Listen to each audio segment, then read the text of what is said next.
Peace, family. This is your brother Willie Muhammad, and thank you for once again tuning into another broadcast of Class is in Session. We are here at WBOK Studios where there's real talk for real times. And we pray that you've been enjoying the shows that we have. I know some of the last two, one from last week, we did a previously recorded show that aired already. But we're here, and we have a fresh guest, as I would say, and we have a young brother. I don't know if they will say, Brother Malik, if you fall within the category, the generational description of a millennial. I'm still trying to figure out what's the age bracket and all of that stuff. But I'm not too sure if I'm a millennial. I think we have a new term for my area.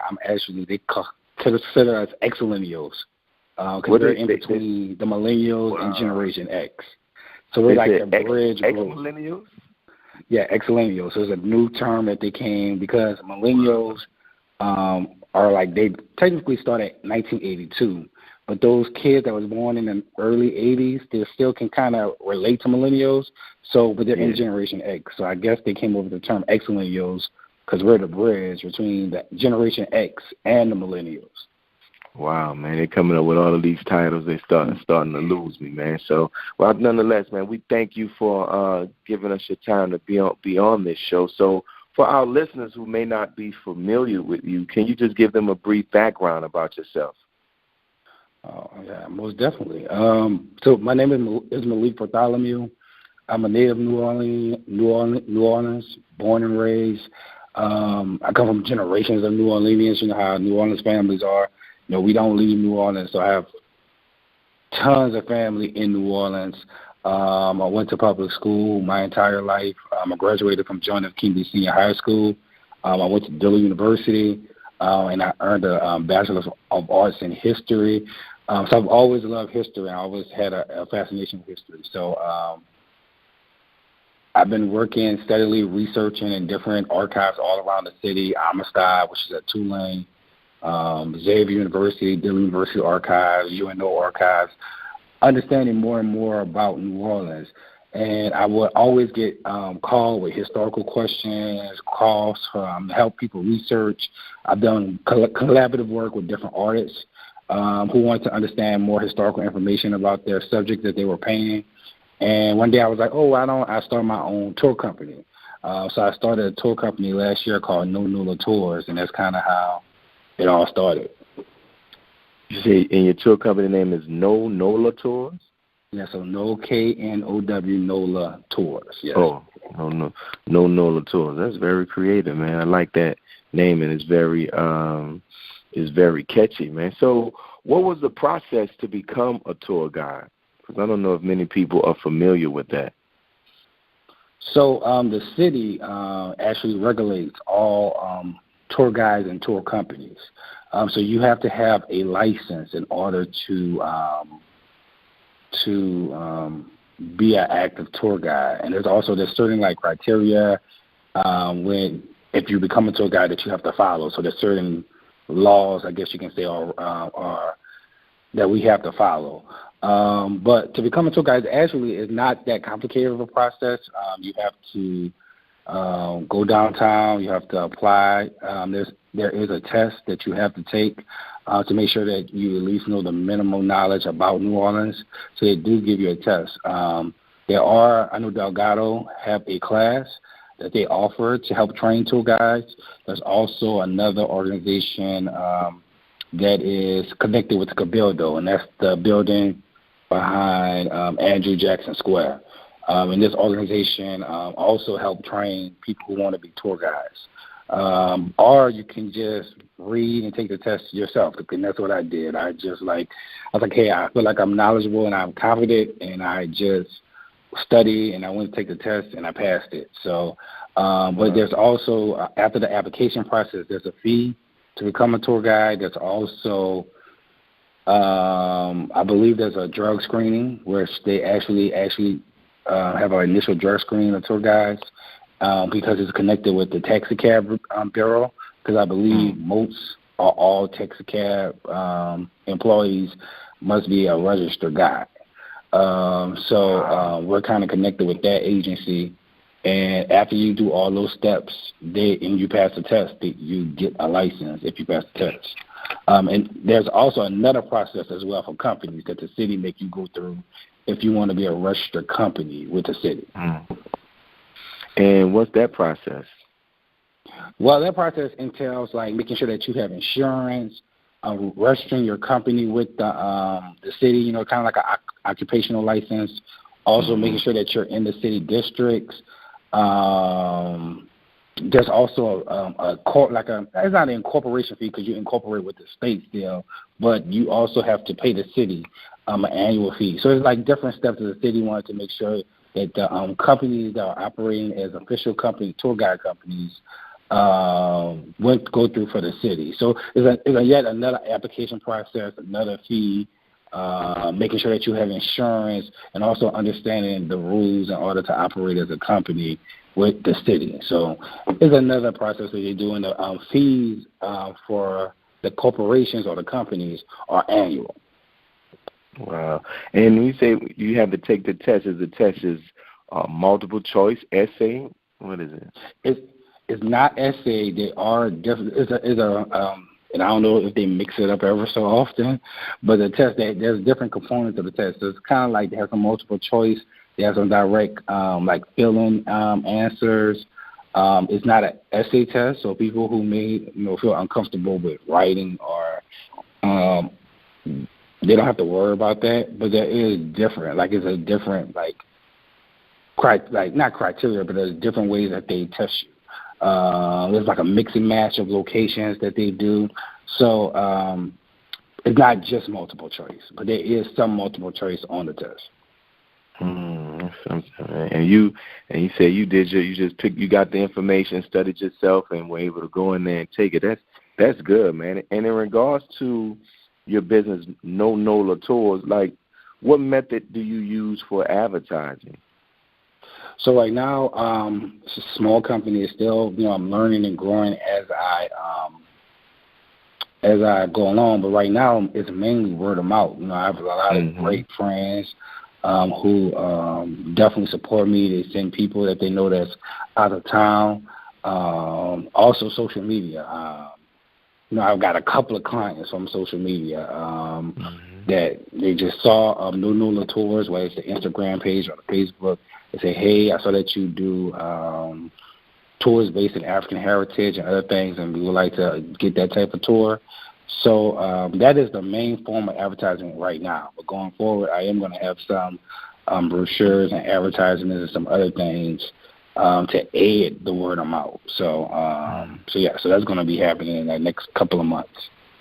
So you mentioned that you do like African history tours. What are some of the themes of the different tours that you offer? Because I know, like here in the city of New Orleans, you go to these hotels, you can see you want to go on a haunted house tour, swamp tour, whatever. So, like, what are some of the different options or different kinds of tours that you actually offer? So there's 3 tours that I'm currently offering. That is, the first tour is the African Heritage French Quarter tour.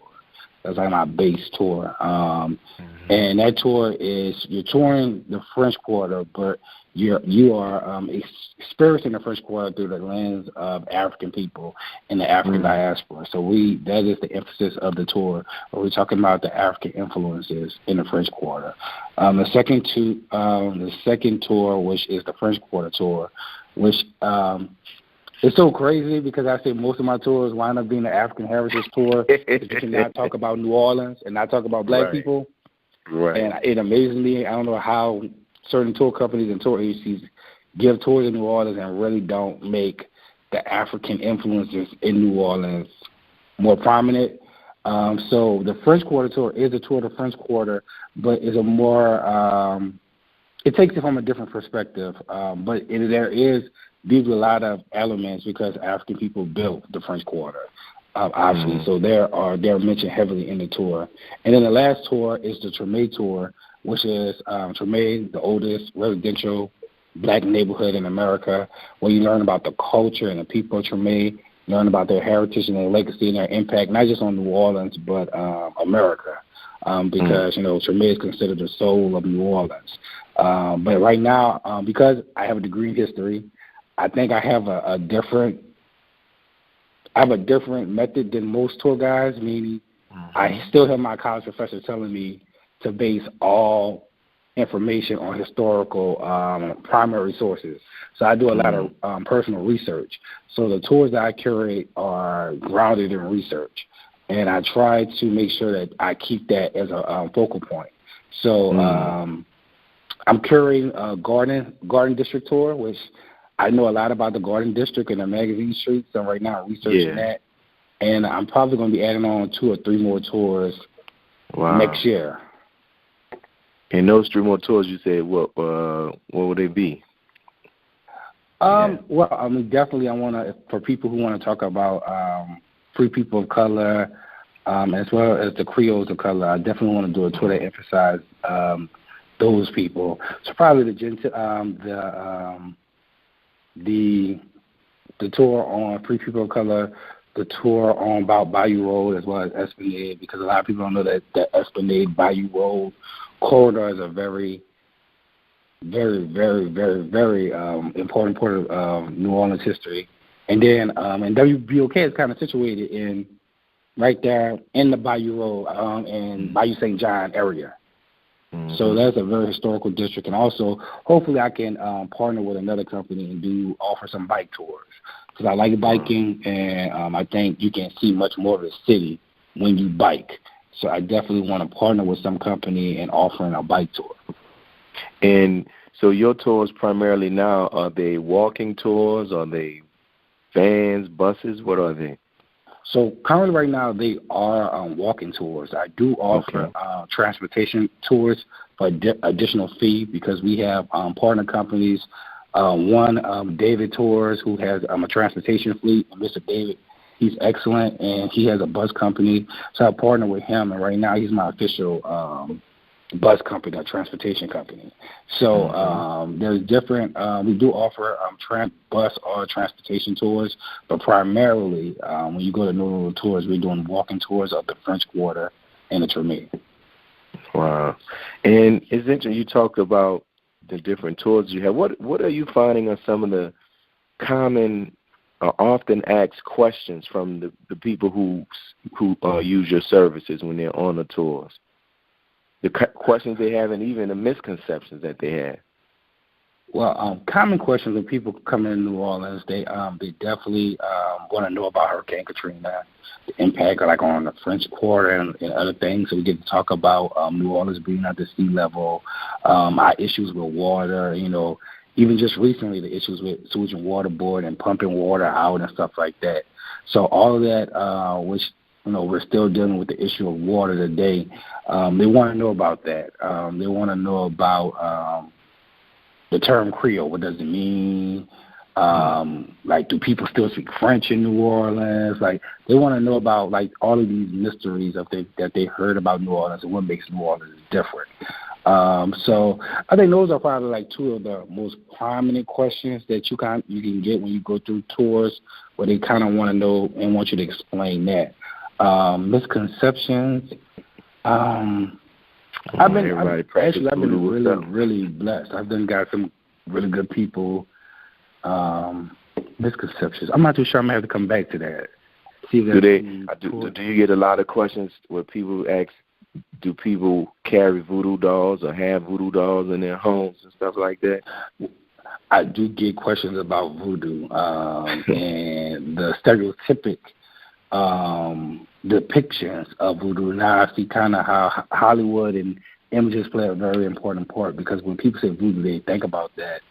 And as you grow older in New Orleans, you kind of see more about the African spiritual systems and how voodoo or voodoo is connected to that, and that is not necessarily the stereotypes that you encounter in movies and videos and stuff like that. So we do get questions like that a lot. So yes, that is a misconception about New Orleans, about people participating in voodoo and not liking their neighbor and putting hair on a doll, and so that is a big misconception about New Orleans, just the whole voodoo and what it is and how people utilize voodoo. So yeah. Wow. Now you mentioned, that Creole history is an interesting thing. Being a native of New Orleans as well, I remember growing up and we would just say, I was taught that Creole is just a light-skinned black folk. So what is the history of this whole Creole? So the term Creole, and it's so funny because it's so it's really basic. Even though people have tried to use the term and change it over time, originally the term Creole or Criolla, which is based in Portuguese, really means native to the New World. The settlers or the conquerors, as I call them, or invaders, meaning the French and the Spanish, when they came here, there was a sort of dismisses how the European nations would dismiss people who were actually born in the New World. Even though they were of French, quote-unquote, origin, it was like, well, you're not necessarily French because you was born over there. So the term Creole actually means native to the New World. So anything that was born of the New World was considered Creole. So if two French people came together, they came from France and they moved to New Orleans and they had a child, their child was considered Creole. Same way for the Africans. You could have two 100% blood Africans being captured, brought to America. If they had a child, their child was considered Creole. And it's so crazy that in certain bills of sale, they have this is a Creole slave. And it's not because that person had any white blood in them. It was because that person was reared in Louisiana or in New Orleans. So that's where we get the term Creole tomato from. Wow. It's just a tomato that was grown in Louisiana or in New Orleans. So I use the term in its original sense, making that it is meaning native New Orleanian. So because you was born in New Orleans, you were technically considered a Creole.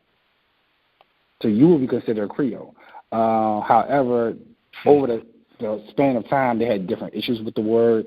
Definitely when you come into the Jim Crow era in the early 1900s, where white people actually took the term and said that you had to be a full-blooded European in order to and be descended from full-blooded Europeans in order to could be considered Creole. Then you had the black people who was a mixed heritage, and they was like, well, no, we've been here. We have always used this term. So they wanted to still use the term, and also because of how harsh the reality was to be black in America in the late 1800s and early 1900s, I mean, would you want to be considered a black or do you want to be considered Creole and try to get treated better? So they use the term as a way of trying to be considered another, and probably in the hope of economic and other opportunities that were denied black people. So it's just a very complicated word with a complicated history. But ultimately, I always tell people Creole is not a race. It is not. It is a culture. Creole is not a race. Creole is not a group of people. Creole is it's a culture. That's a long spell. Right. Well, you did very well, man. Because I know it's a very complex history, and people have their different views and understanding of it. But you did well to make it just to give somebody. I can imagine the people that you bring on a tour, how you put it in such a way that that they can get it, and that's important, because I kind of feel like being a tour guide is like being a history teacher, man. So what has been some of your most memorable tours that you've given? My memorable tour. One tour that I gave, it was memorable because I brought them to the Tomb of the Unknown Slave, and it was a group of young sisters, and they was there, and I was explaining to them the symbolic meaning of the Tomb of the Unknown Slave, and they just bust out crying, and I never had that happen. And they literally started weeping, and that was a very powerful moment to show the power of people really hearing the story and getting the story and understanding their connection with their history. So that was a very, very powerful moment for me. The next powerful moment, because I do tours at Studio B with Brandon B. Mike Odoms. Studio B is a 34,000 square feet warehouse that was transformed by Brandon or B. Mike into his solo art show, and it's in the Bywater. And we do school tours, and we used to have a painting that Brandon created of Black Jesus. And it was a they used to. What happened? They took it down? Well, it was sold. So some of the paintings, because Studio B was only supposed to be up for a year, some of the paintings were purchased. And that was one that was purchased, and the person was like, hey, I want my painting. So it's not in the studio right now. And this picture of Black Jesus that look a lot like Tupac. It really do look like Tupac. The first time I saw it, I was like, is that Tupac with dreads?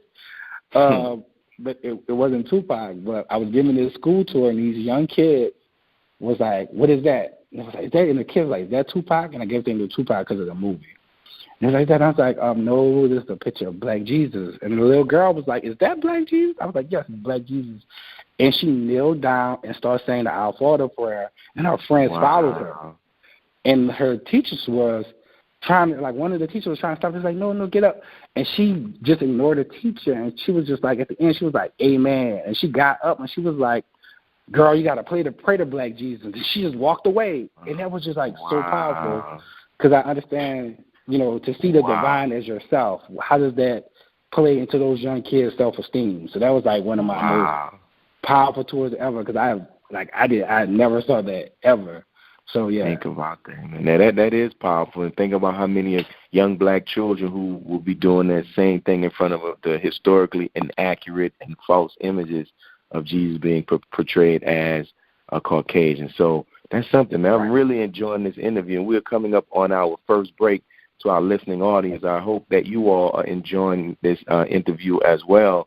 And once again, this is Brother Malik Bartholomew that we have on the call, and he is the owner and the tour guide of his own tour guide business. It's Black-owned family, and it is called NOLA. That's KNONOLA.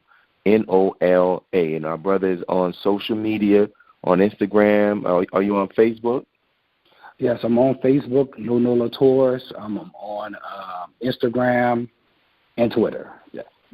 Okay, so for our listeners, make sure you Google our brother and utilize his services. So we're coming up on our first break. This is Brother Willie Muhammad, and this is Class is in Session, and this is WBOK, where it is Real Talk for Real Time, 12:30 a.m. And we'll be back for the second half of the show. We'll talk more with our brother Malik Bartholomew, about the work that he is doing here in the city and the overall history of New Orleans. So stay tuned, and we'll be back on the second half. Peace.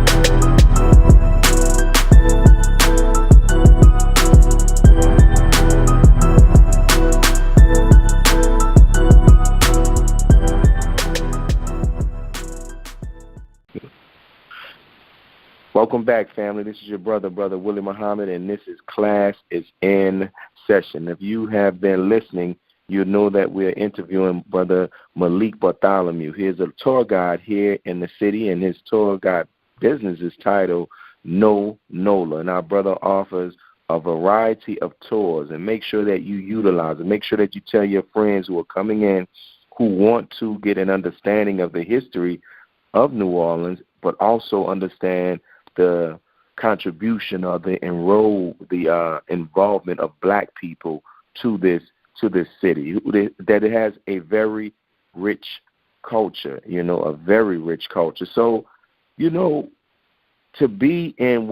the type of work that you're doing, you have to have a love for history. And for our listeners, I was blessed with the opportunity to be the teacher, one of the teachers of our brother Malik at John F. Kennedy. And even as a teacher, and when I reflect back on our brother as a student, he was always different. He wasn't a follower. He was a thinker, a deep thinker, and he would ask questions. And, in my experience as an educator, I've come to realize that there are two classes that students, Black students, when they come on a campus, they have a negative view of: mathematics and history. They either feel that mathematics is hard and history is boring.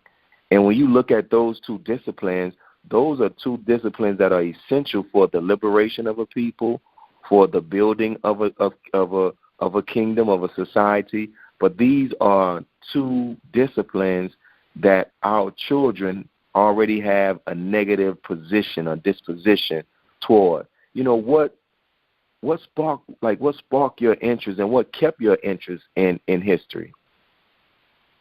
Wow. So I've always loved reading. I actually,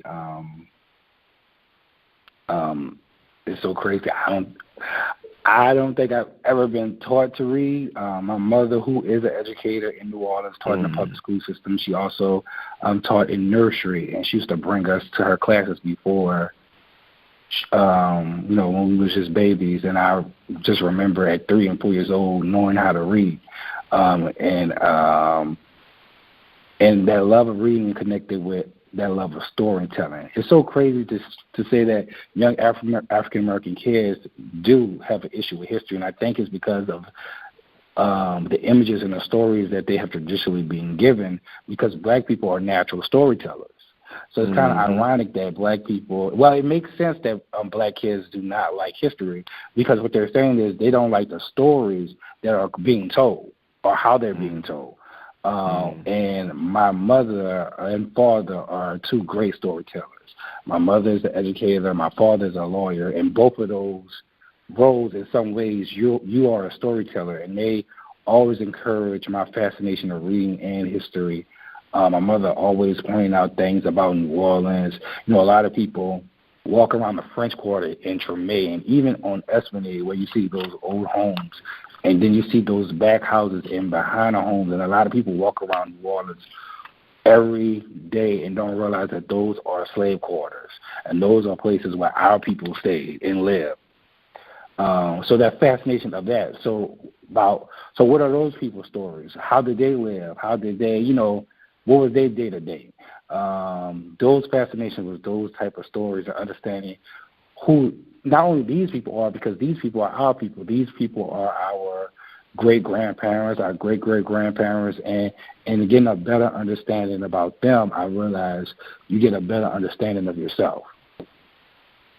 And that is true, man, and that's one of the things that I often talk to people, my students, about in regards to history. Like, yo, man, it's to know yourself is to love yourself. And right. We have, as a black people, brother, we have too much history not only just in New Orleans, just in the contribution of the world for us to not know of, and when we don't know our history, as it says, people that don't know their history, they're doomed to repeat it, or somebody else can come in and give you a false narrative about yourself. My wife and I are currently watching this Netflix series called The Pyramid Code. And there's a bunch of white archaeologists and quote-unquote Egyptologists talking about what they think or why they think the Egyptians did X, Y, and Z. And as I listen to them, I can tell that they're really guessing. They really don't know, And like one of the things they talked about, how that they noticed that there was a great change in Egypt right around 6,000 years. They talk about this patriarchal rulership or hierarchy. But as they studied the Egyptian culture, they were saying that they realized that true manhood or a fully evolved person was someone who had a balance between the male and the female, right? They understood the value of the male, but they also understood the value of the female. And they were saying when they talk about matriarchal societies, it's not talking about societies that are women ruled, but it's just talking about a society where the value and the respect of women are valued, But as I watched it, I thought about what the Mosai Elijah Muhammad teaches about what happened 6,000 years ago. And he said that 6,000 years ago is the time on this earth when Caucasian people came into existence. And as I'm listening to them try to decipher and interpret Egyptian history, I'm like, yo, you all don't realize that one of the things that begin to start negatively impacting Egypt, this one black civilization, was the presence on this earth of Caucasian people, and that mindset that began to develop. So us knowing our history is important because the African proverb says, until the lions have historians, the hunt will always be told to glorify the hunter, right? Right. So and also I think that some of the things, the reason why African Americans kind of tend to draw back from telling stories about historical narratives is because of the trauma that's in, Black Americans that's in our narratives. And most Black people, like grandparents and stuff, they didn't want to go back to those places. They didn't want to go back to Mississippi. They didn't want to go back to Jim Crow. They didn't want to think, because think about them living those experiences and the trauma they had to endure to just make it through. And I think that, we don't talk about that, we're not, it's like that has passed down to other generations. However, that makes other generations not understand the fullness of the experience that they come from.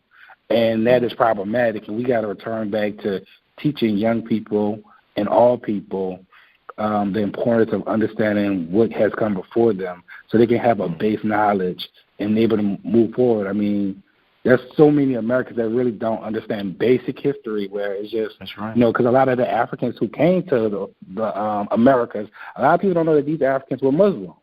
Mm-hmm. They were private. So there's little things like that is never told. Like you think about Africans, you think about the slaves. In my tours, I never call African people slaves. They either are captives or captives, meaning they're being captured, or they're enslaved Africans. So we have to reinsert their humanity, because nobody is just a slave. A slave is an item, and no person is an item. And that's one of the things I can tell that makes your tour so significant. And when we're talking, about, can you share something that you have learned in your studies and that you share with those who come and take your tours in regards to the significant contributions to Black people, to the food here, to the music here, just to the overall culture and history of this city of New Orleans? Well, New Orleans is unique. New Orleans is special. I think one of the things that most people are shocked to learn in my tour is that New Orleans is actually considered the northernmost part of the Caribbean. New Orleans is considered a part of the Caribbean system.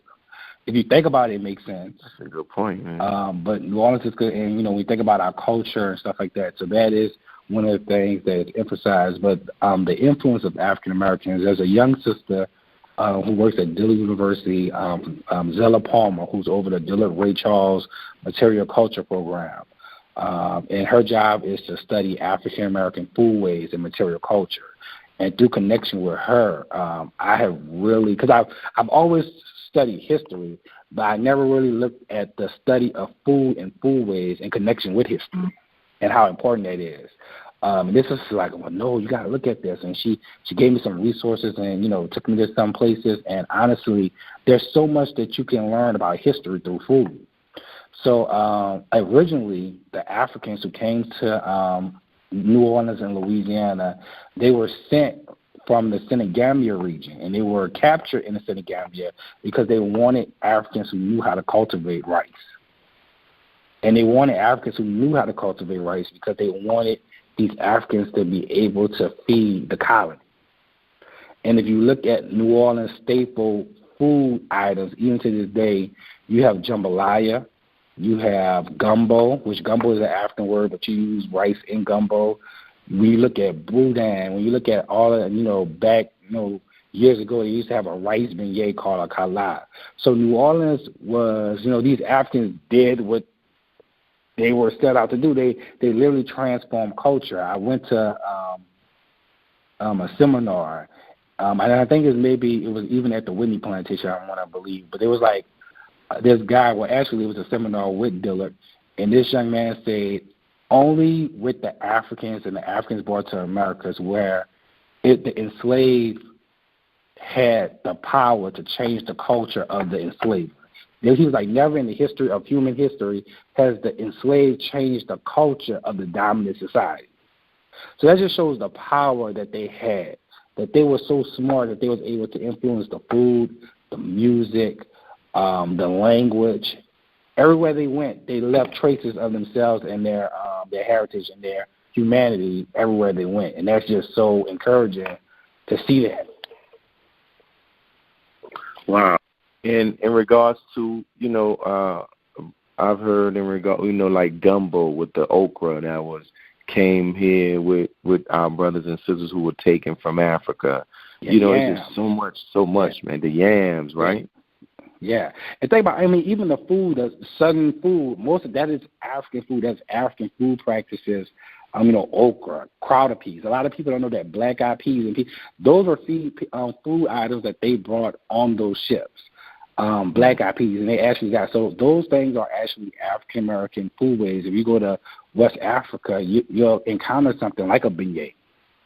I didn't know that, man. So it's very, very, and I can't wait to venture out and go to West Africa, especially Senegal, where a lot of Africans, original Africans from New Orleans, they were saying also the Mbara people.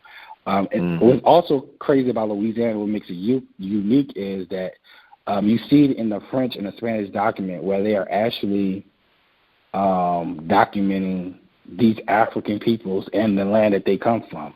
So they even had a African interpreter in the court system here where they spoke their own language. So in some ways, Louisiana was really, really unique because there was different retention patterns of African culture that was not happening anywhere else in America. So that's one of the things that make New Orleans unique. So second lining, jazz music, social aid and pleasure clubs, all of that is African-based tradition or retention systems.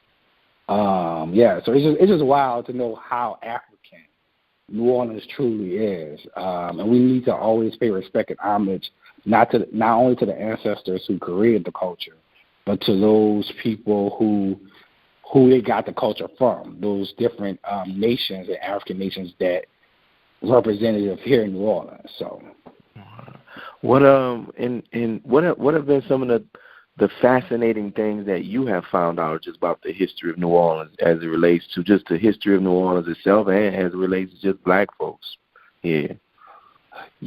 Well, the most fascinating thing I found about the history of New Orleans, and as I continue to learn more, is that New Orleans has always been a place of complexity and contradiction.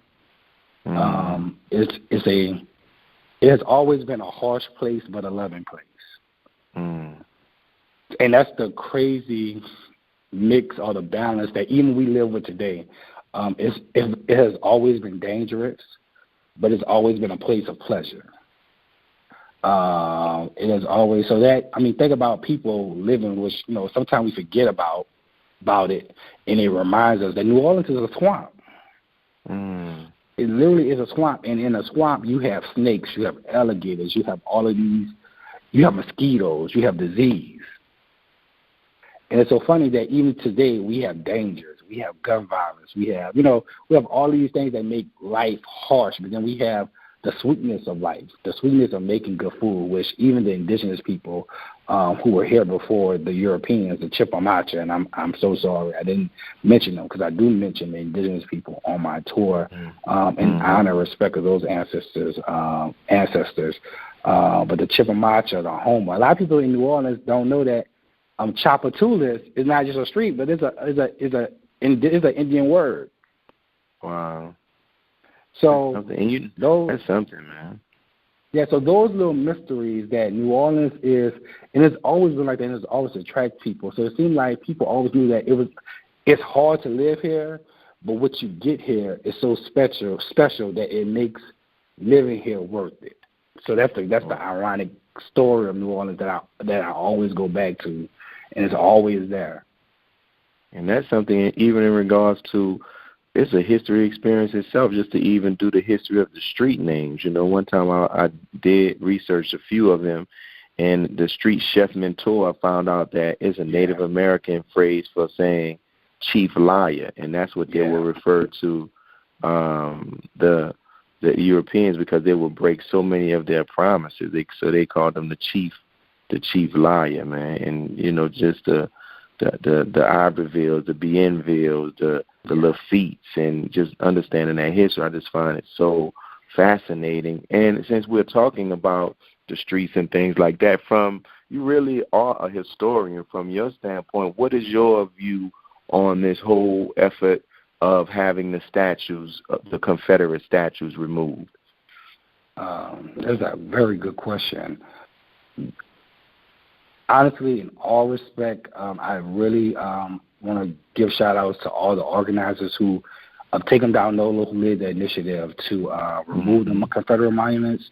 Those monuments should have never been erected from the beginning, from the first place.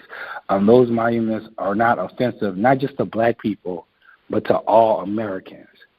So those monuments are offensive to all quote-unquote patriotic Americans, that we have monuments in our city dedicated to people who openly revolted and rebelled against the United States of America in effort to maintain chattel slavery. Also, it's fascinating to note that New Orleans was actually one of the very first Union or American victories in the Civil War. The city was captured in 1862, which was very early in the war, and there is not one statue of not one Union soldier anywhere in the city of New Orleans. So when we talk about history, we talk about balance. Why did in the early 1900s and the 1920s and 1930s that a certain group of people who wanted to give a story about the Civil War, why did they forget or omit it putting up any monuments of any Union soldier? And actually, New Orleans produced the very first African black Civil War hero. His name was Andre Kalu. And this black man who died at the Battle of Port Hudson, who was from New Orleans, who lived in New Orleans, who had property in New Orleans, he's on record as calling himself the blackest man in New Orleans. He's a free man of color, and he called himself the blackest man in New Orleans. He led the battle, and this man, even after his arm was shot off, he still continued to lead his men in battle until he was murdered in the battle. And there's not one statue to him. So in all honor to them, I think we need to expand our knowledge of the stories and kind of give honor to those people who fought on the right side of history, and those people who fought for freedom and liberty and justice and all the ideals that this country allegedly is supposed to stand for.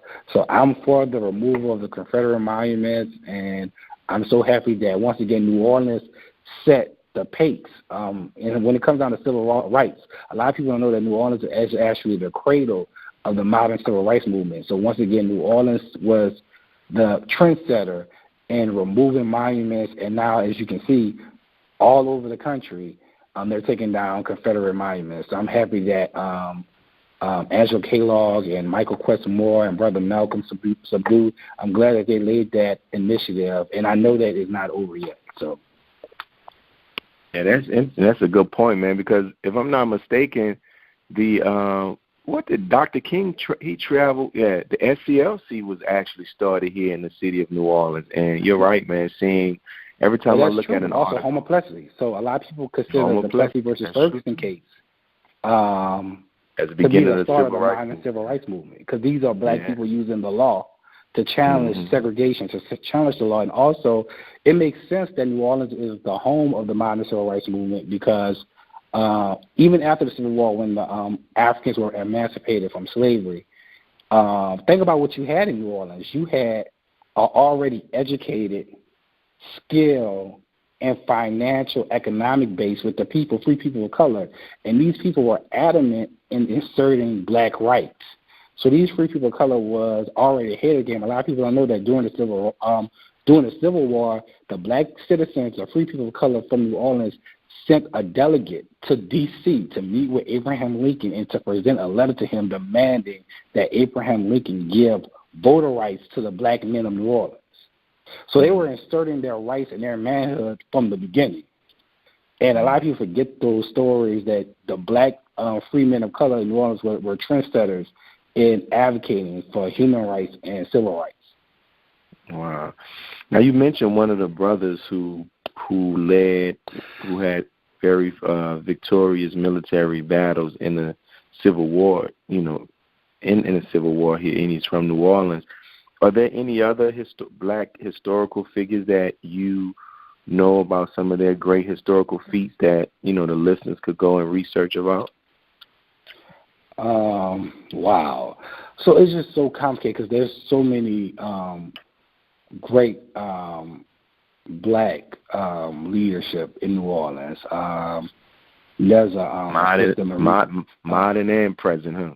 Modern and present. That's always been leading charge of just giving and aiding the community. It's just so many different stories, especially when it comes down to the free people of color who understood that it was their opportunity. I love the story at St. Augustine Church about the War of the Pews, where these free people of color, St. Augustine Church, which is the oldest Catholic parish church in America, when their church was built, of course, the citizens and the parishioners were buying pews for the church, and the white or the European parishioners were beginning to be upset because they felt like the free people of color was buying more pews than them, and they actually started a war where they was trying to compete on who would buy more pews. And the free people of color won the war. They bought more pews than the Europeans. However, when they bought more pews, the free people of color, they purchased pews for those enslaved Africans so they could have a place to sit in church. So that just shows you their how holistically they thought about themselves as a community, that not only did they bought pews for themselves and their families, but they bought pews for the enslaved Africans who couldn't necessarily buy pews for themselves. So there's so many rich stories in New Orleans, and also the interaction of black Africans in New Orleans with other groups. A lot of people know that the Germans came here, they interacted with black people. Irish people came here, they interacted with black people. The Italians, oh wow. The Italian-black interaction, I think, should definitely be explored more, especially with the French Quarter and Treme, and the interaction between those two communities. A lot of people don't know that there was a... Why do you say that? What's significant about that interaction? Well, it was significant because the Italians were the last big migrant group to really take over the French Quarter before you can kind of say it was modern times. So they was the last big major immigrant group. So normally when you come in first, you start off at the bottom because you're the newcomers. So when you start off from the bottom, and who was at the bottom is black people. So you're competing with jobs with black people, and you're interacting with black people. So the Italians and the black people interacted a lot. So even today, like we have a day in New Orleans where everybody eats something with red sauce. That necessarily that's an Italian influence. Wow. So, you're in the kitchen with black people, you're learning from them, they're learning from you. So there's a lot of interaction culturally that happened between those Italians and those black people. A lot of people don't realize that the first jazz superstars were actually Italians. They weren't black people, they were actually Italians. And Italians knew how to play jazz because they were working with the black jazz musicians. So there's a lot of cultural exchange between the black Italians. Well, I'm sorry, I call them, and the Italians from Sicily. So Italians are the only European group that get sickle cell anemia. Wow. So that says something about them as well. Yeah, it shows that because we know that the Moors had a heavy presence in Spain and also in that area, and they also many credit them as being that which sparked the European Renaissance. Right. So there's just a lot of different cross cultural things that a lot of people don't discuss. Also, just a couple of years ago, the Times-Picayune ran a story where there was a Chinatown in New Orleans that was in kind of like in mid-city, kind of around between Tulane and Canal. So there was actually a Chinatown in New Orleans in the early 1900s that a lot of people don't talk about. Yeah. So what was those relationship between the Chinese people and the black people? So there's a lot of hidden stories. And shout out to all of, I have other contemporaries like Brother Leon Waters, who has hidden history tours. There's another brother, Kendrick. He has a tour guide company. There's a lot of African American tour guides that are on the ground doing a lot of great work, like Tours by Judy. And we're normally smaller organizations, and it takes some time for people to seek us out, but because we're not in like the hotel kiosks and stuff like that. But anybody that's coming to New Orleans and they want a really good tour, especially based on Black heritage, just Google us. We I know it's a little bit more effort, but we're there. We provide great services. Well, hopefully this as we get to the end of this show, hopefully this exposes more people to the Black tour guides here, and the Black tours here, and the Black tour guides. And another thing, man, at these hotels, those bellmen, those doormen, they control a lot. What cab they direct people. So it might be good to get you a couple of little business cards and go hand it out to them, because I'm quite sure. You go to a hotel, you're in a different city, you're a Black person, you see there's a brother, the bellman or whatever, the maitre d', let me ask him. And they can refer, hey, this is a Black tour guide. So that's significant, man. So once again, give us the way that people can contact you if online and even if by phone. Wow. So right now I'm currently working on a website so people can get direct information on NOLA tours.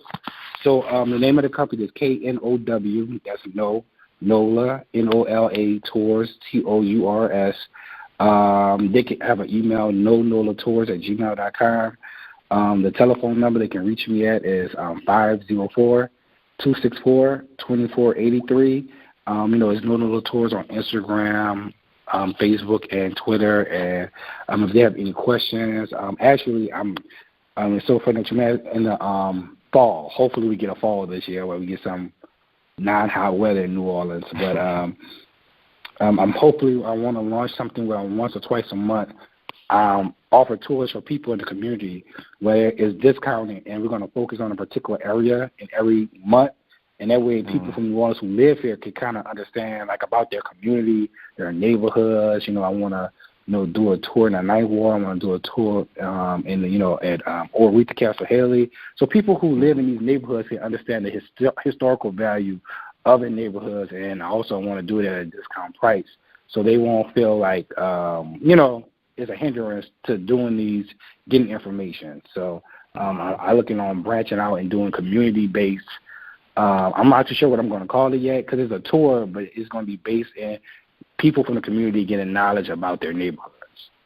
Wow, that sounds good, man, and definitely move out on that idea, man. So I thank you, brother, for giving us the opportunity to interview you and to hear you share what you're sharing. I pray that your business grows, man. I'm gonna do my part to get the word out. And as I was listening, I said I have to look at my schedule and get with my family, man. We will plan on doing a tour. And I mean, when I return, get with some of the believers in our mosque and ask them about let's do a tour, because most people who live here in the city of New Orleans have no idea about the rich history and even the Black contribution. And I believe your tour can help begin to spark that education. So, man, we thank you, my brother. So for our listeners, once again, reach out to our brother. It's NOLA Tours. That's KNOW, NOLA, NOLA Tours. And his telephone number is 504-264-2483. And you can reach him on Instagram and Facebook at NOLA Tours as well. Spread the word. Share and tell people. Let's get the word out, because that word of mouth is very powerful. So thank you, Brother Malik, and I want to say thanks to our listeners in WBOK station. This is Brother Willie Muhammad, and this has been another show or episode of Class is in Session, and we look forward to hearing from you all on next Monday. Peace. All right.